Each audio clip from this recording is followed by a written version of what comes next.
Welcome back one and all to our Tomb of Annihilation narration series, Part 7, Camp Righteous. Last we left off, the party had made their final preparations and set off down the River Soshenstar, entering the jungle. Before leaving, they struck up a deal with Grandfather Zitembi of the Temple of Savras. He is to perform a ritual for them to discover more about the death curse in time for their return to the city. But for now, they are escorting some healers and supplies for the Order of the Gauntlet to take to their headquarters, Camp Vengeance, deep in the jungle. On the way down the river, however, they are attacked. We now enter Chapter 2, The Land of Chult. With a thunderous crash of water, the heroes are flung from their canoe and sent flailing into the river below. Without time for their eyes to properly adjust, large shapes snake their way towards them as a group of hungry crocodiles moves in on its prey. The nimble-footed Ars slinks his way through the murky water, flanking one of the reptiles and sticking it with his ikawa from behind. The animal-loving Bumble uses her druidic abilities to morph into a shark, ripping her shark teeth into the torso of the surprised croc.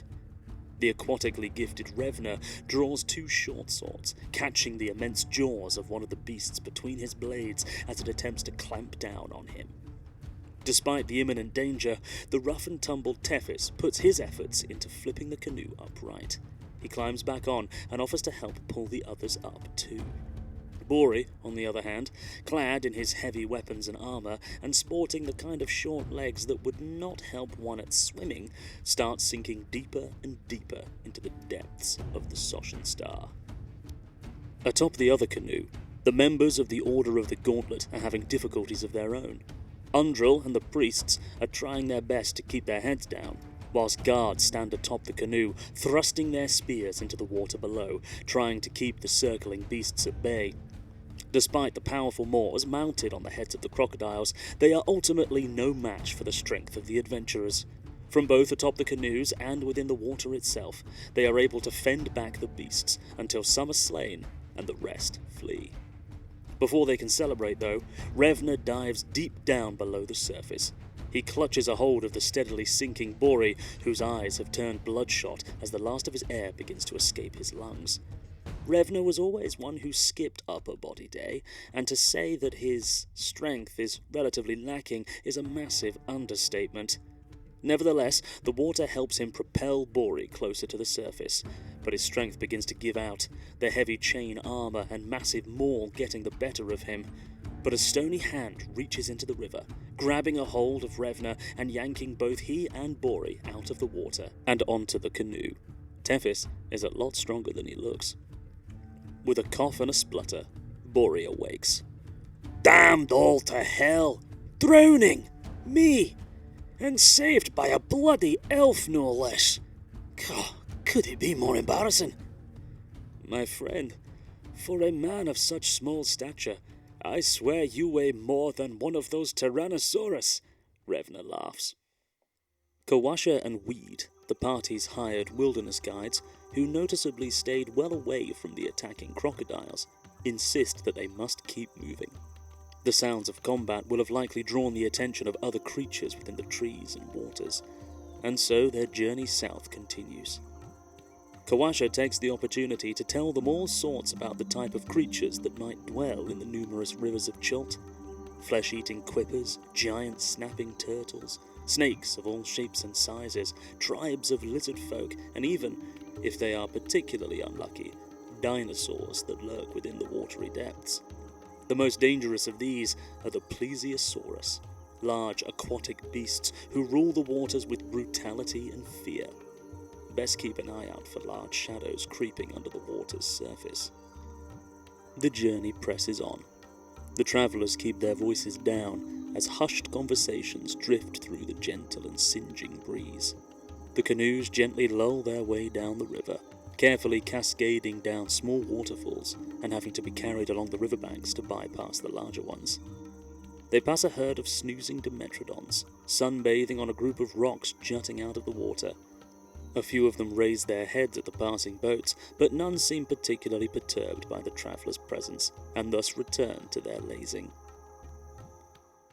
As the hours of the day roll by in tandem with the currents of the river, the explorers come upon a sight that is less pleasing to the eye. As the river draws to a narrow crossing, upon the bank, not too far away, a group of humans, Chultans, huddle in a circle. The sound of shrieking, indistinct yelling, babbling, tearing, and gnawing are heard as, upon closer inspection, they appear to be feasting on the corpse of another humanoid being. The party had been warned of many of the dangers that the jungles of Chult hold, but bands of cannibals was not one of them. These tribal warriors are wearing scantily clad outfits of leaves and bamboo, and wielding rusted weapons that look like they were pilfered from dead bodies decades ago. They wear war paint on their faces and bodies, and most notably have etched an upside-down blue triangle into their foreheads.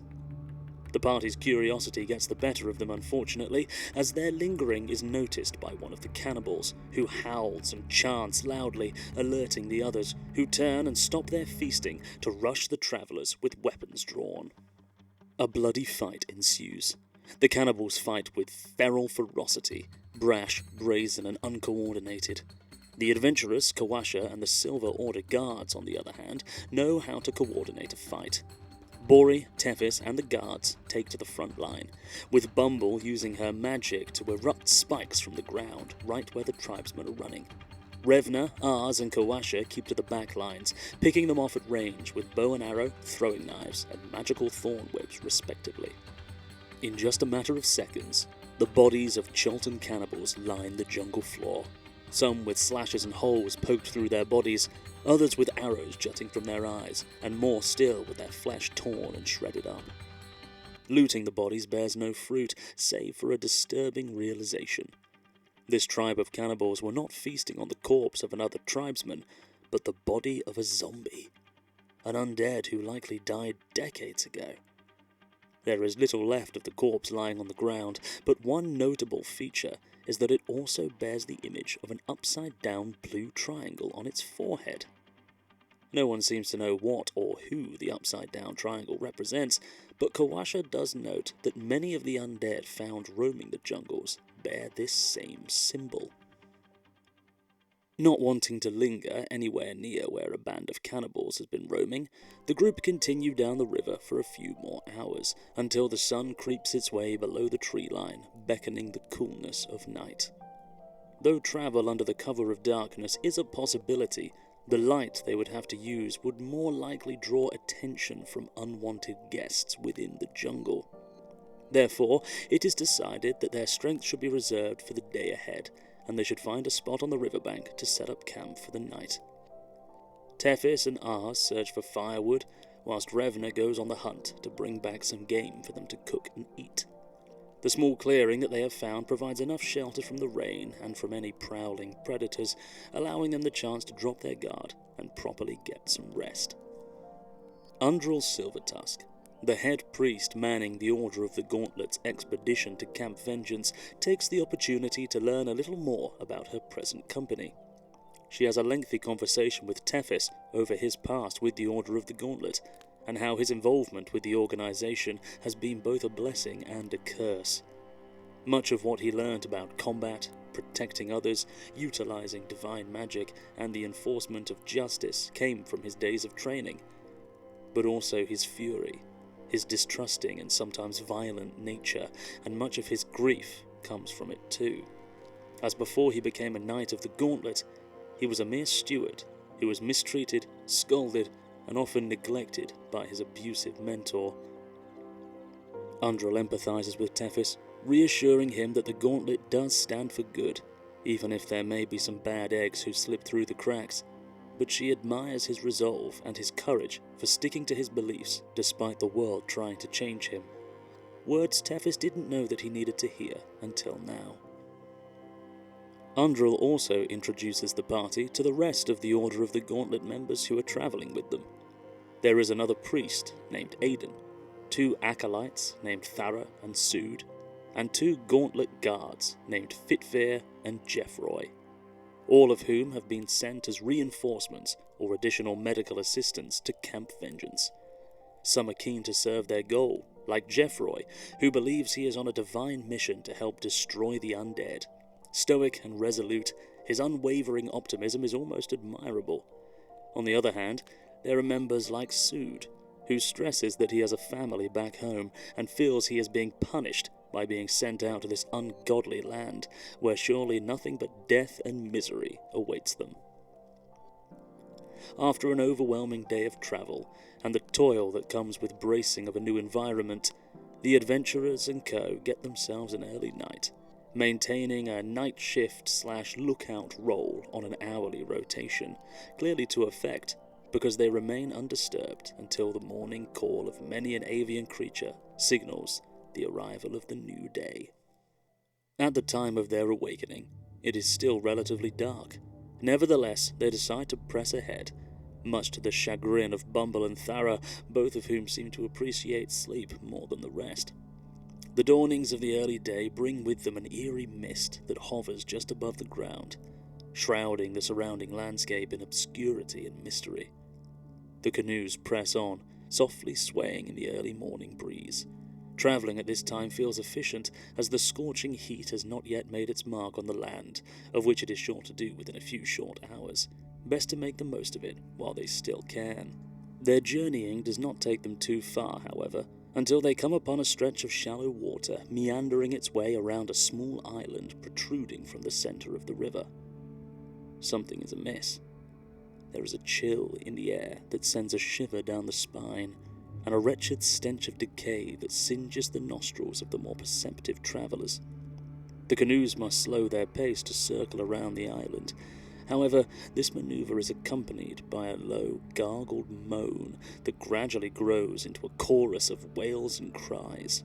Soon thereafter, rising from the shallow, misty waters like in Day of the Dead, a group of ghoulish undead, led by a fierce-looking ghast missing a jaw and an upside-down blue triangle on its forehead, drag their way up to the canoes and attack.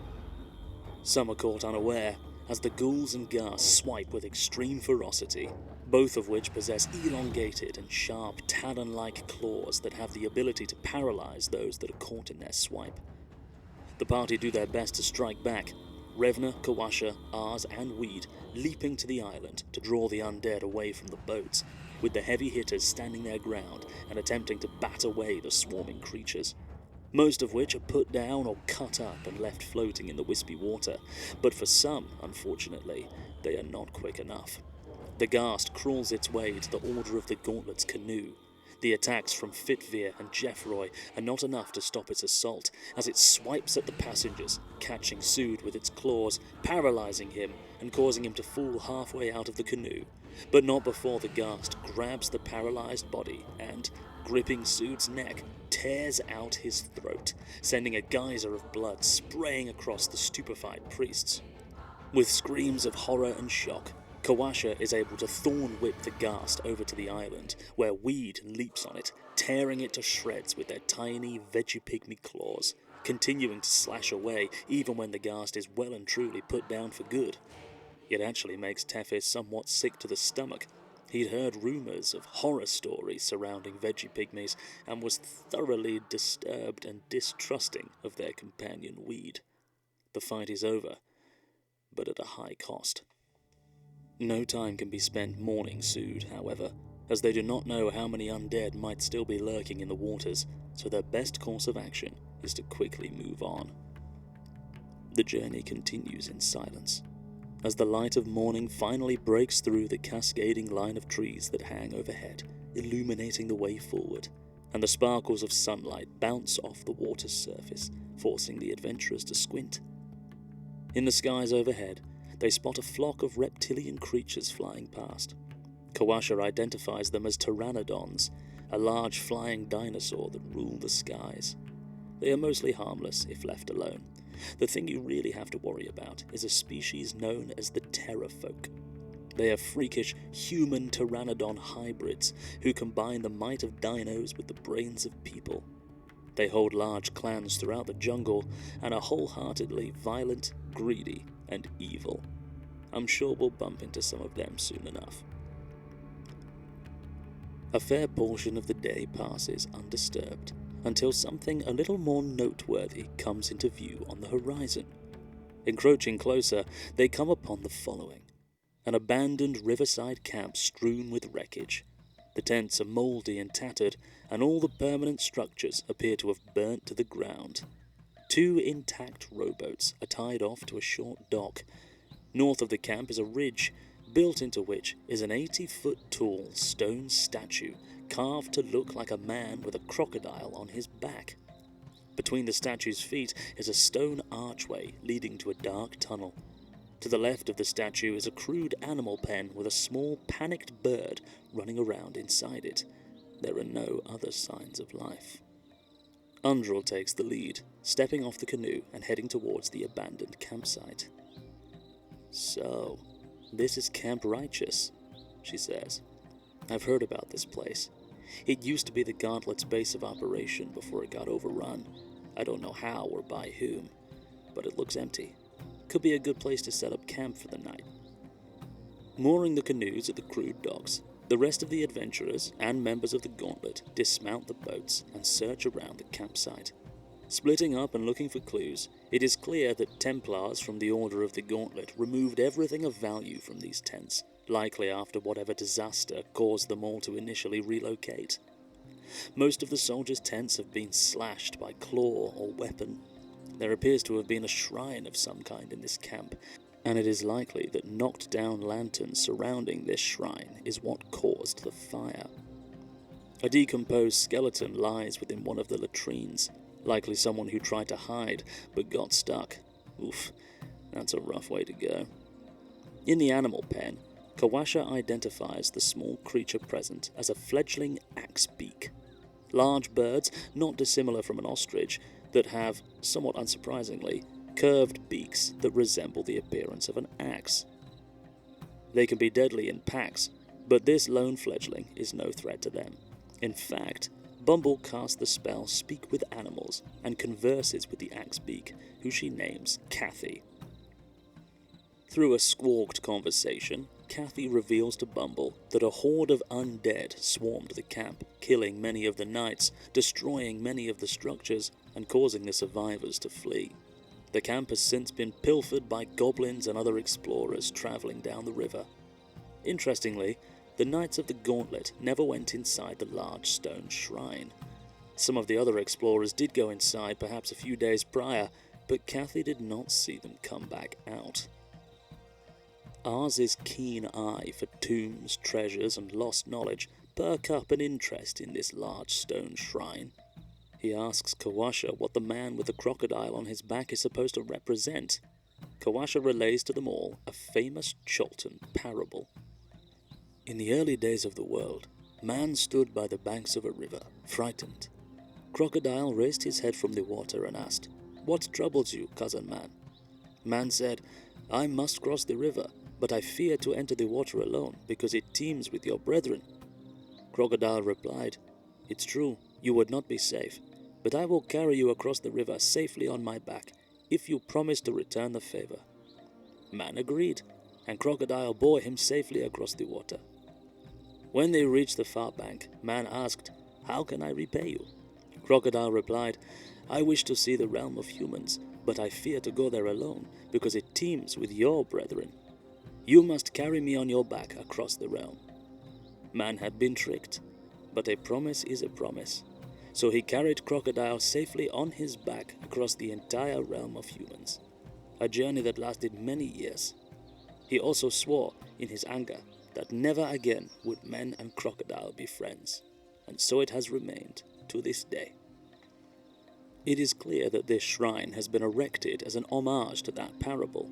However, the story is one of misplaced trust. If they are going to venture inside the shrine, they should do so with extreme caution. With curiosity getting the better of them, they decide to venture in. Even the members of the Order of the Gauntlet wish to see what's inside too. Despite this, the group of them know it would be wise to leave a few people outside to keep watch. Bumble and the guard Jeffroy volunteer to stand guard, whilst the rest push open the heavy stone doors and enter the shrine. Inside, the structure is a narrow hallway consisting of multiple ledges forming somewhat of a massive staircase, eventually leading to a large wooden door. At the entrance, the ceiling rises 23 feet high and is draped with cobwebs. The stone-tiled floor is covered with a thick layer of mud, creepers, and blown-in leaves. Ars notices the presence of a seam in the stone floor, likely denoting the edges of a pit trap. He suggests they shimmy along the sides close to the walls, which they do so. Kawasha and the Gauntlet members opt to stay at the entrance and watch from afar as the party presses on. As they do, the floor divots under Tethys' step, causing scythe-like blades to swing out from the walls. Tethys and Bori are struck by the blades, catching their armor, whilst Ars and Revna nimbly duck and leap out of the way. The next section of the shrine requires the characters to climb one of these aforementioned ledges that stands at 7 feet high. They do so with ease, bar Bori, who does not make it look easy. This next area forms a 16-high-foot terrace, the floor of which is tiled by a 4x4 pattern of squares. There's just enough room for a person to stand at the top of the ledge without stepping on the tiles, but beyond that, the pattern covers the floor wall to wall, all the way back to another 7-foot-high ledge that separates this section from the next. The wooden door sits atop the other ledge and has a similar 4x4 pattern carved into it. Using some magic, Tethys is able to jump over the tiled floor and reaches the upper level where the door is. Looking at the door closer, he notices a faint glow surrounding one of the tiles that incidentally corresponds with one of the floor tiles closest to the others. However, Tethys does not get the chance to relay this information to the others, as Bori carelessly steps onto one of the tiles, causing a magical glyph on the wooden door to erupt, sending Tethys flying back to the others with a thunderous boom. Following that, bursts of fire spray from the walls, engulfing the group of them. Try as they do to duck under the flames, they are all caught in the fire and quickly have to put themselves out. Tethys is hurt bad. He decides to sit the rest of this one out. Revna, squinting his eyes, sees the glowing tiles on the door and steps on the corresponding floor tile. Nothing happens. Good. He continues to do this for the next few tiles, until the 7-foot ledge gets in the way, blocking his vision. Bori then hoists Revna up onto his shoulders, just like the man and crocodile in the story, and together they complete the rest of the tile puzzle. Upon doing so, the wooden door swings open, revealing the treasury beyond. The floor of this dusty chamber is littered with dinosaur bones. Webs stretch from wall to wall to a 30-foot-tall central pillar, coiled around which is a narrow stone staircase, its steps covered with dust. Carved into the pillar are reliefs of a man carrying a crocodile. The reliefs follow the stairs to the top of the pillar, on which sits a large, beautiful ceramic jug. Continuing to follow the reliefs, Bori carries Revna to the top of the stairs on his shoulders, which does not trigger the traps lined within, and they retrieve the jug, which appears magical in nature and contains a small sack within. With their spoils collected, and the first of many puzzle shrines completed, the party head back outside. When they get out, however, Kawasha, Weed, and the members of the Gauntlet stand with their arms raised in surrender as a large collection of spearheads point their way, surrounding them from all angles. The spears are being held by small individuals, some of which are stacked atop one another's shoulders, all wearing frightening tribal and animalistic masks and hooting in intimidation. Bumble and Jeffroy are nowhere to be seen.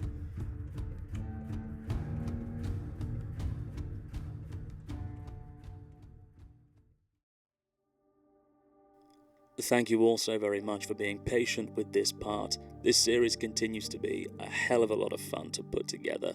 A question to you all: do we have a favourite character yet? And if so, who and why?